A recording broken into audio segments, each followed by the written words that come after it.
There are two things you should never discuss at the family dinner table if you want everyone to finish their pudding in peace: politics and family. Politics is probably safer. Family is complicated because it comes with history. It comes with photographs, birthdays, Christmases, old arguments, and stories about what happened 30 years ago. Stories that nobody remembers quite the same way. That's the strange thing about family. We don't all remember the same family. One child remembers a happy childhood. Another remembers walking on eggshells.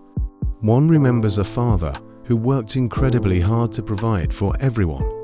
Another remembers a father who was never home. And the strange thing is, both memories can be true.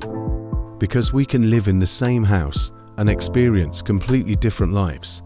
A stranger can hurt you, and you can walk away. Your brother can hurt you.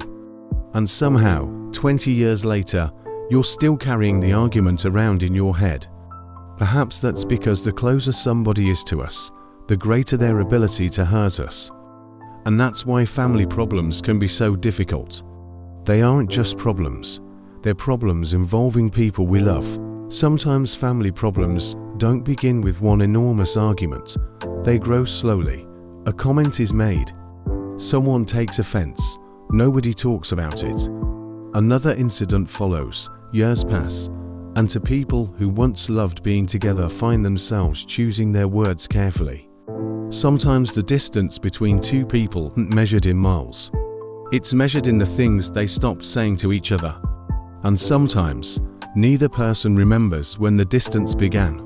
Sometimes someone has to be brave enough to start the conversation. Not tomorrow, not when they apologize, now. Because pride can keep two people apart for years, while one simple conversation might bring them back together. Put stubbornness aside. Put being right aside.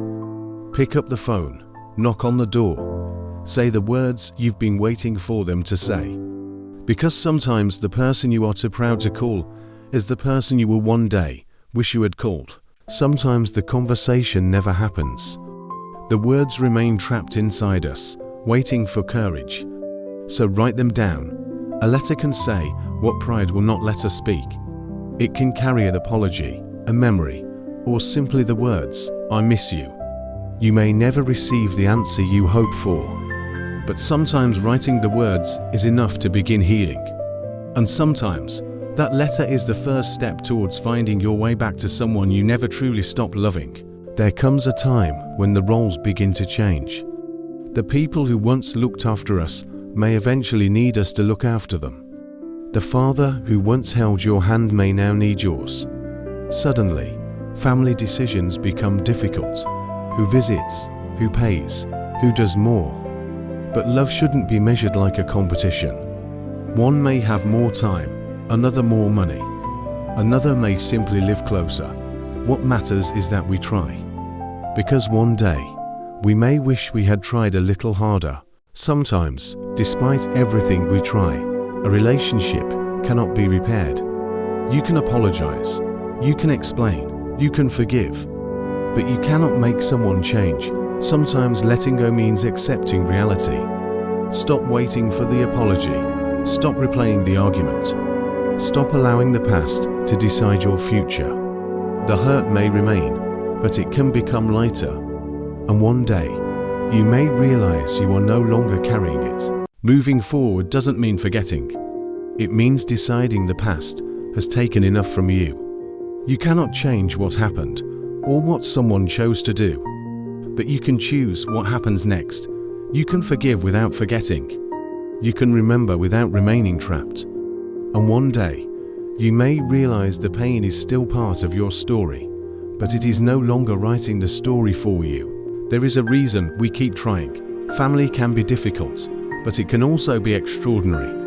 The reward isn't a perfect family. It is a phone call answered, a door opened, a meal shared again. It is laughter after years of silence. Believe that people can change. Believe relationships can heal. Believe pride can be put aside. And above all, believe it is never too late to begin again. Sometimes the greatest memories are the ones we haven't made yet. You may not be able to choose your family, but you can choose what you do with the family you have. Choose love over pride, conversation over silence, forgiveness over anger, hope over regret. You cannot change yesterday, but you can change tomorrow. Make the call. Open the door. Start the conversation. Sometimes the choice that changes everything is simply choosing to try again. And sometimes, the best chapter of your family story is still waiting to be written. Family gives us our first memories, our greatest joys, and sometimes our deepest wounds. We have seen how silence creates distance, how pride prevents conversations, and how forgiveness can open a door. We cannot change the past, but we can choose what happens next. Family is not about being perfect. It is about love, understanding, trying, and believing that broken ties can sometimes be repaired. So make the call, open the door, choose family.